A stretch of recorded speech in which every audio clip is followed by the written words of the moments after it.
Grabe, ang lala na talaga nung issue natin regarding the PhilHealth at yung kalusugan ng ating bansa. At hindi lang yung kalusugan ng ating bansa, yung ating financial health ng ating nasa kaban ng bayan. Yun ang problema natin. Pero pag-uusapan natin today yung issue regarding PhilHealth at dito sa... Alam mo, I don't care. I don't care what other people think of me.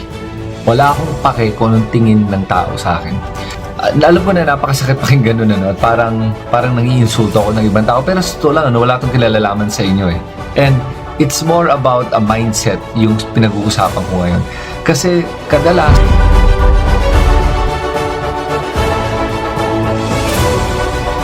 O lang, meron ba talagang tao na walang bias, na completely neutral?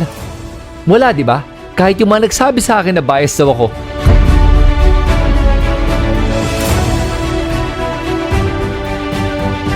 Hi, my name is Chris Tan. I'm an entrepreneur. I'm also a life coach, and I also act, and I dabble in cryptocurrency.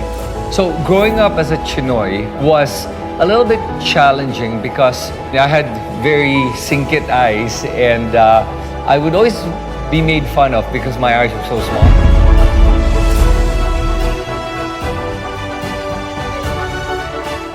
Crypto is finally in the mainstream.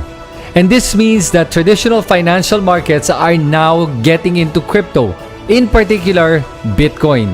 Now, I'm sure meron pa mga iba sa inyo na nag-invest without bias and as objectively as they can kung sino ba ang tama at sino ba ang mali. Dito natin malalaman kung guilty ba si Duterte o hindi. At ang maganda dito, at kaya dapat sa ICC talaga itong kasong to, ay dahil po sa Pilipinas, marami tayong problema.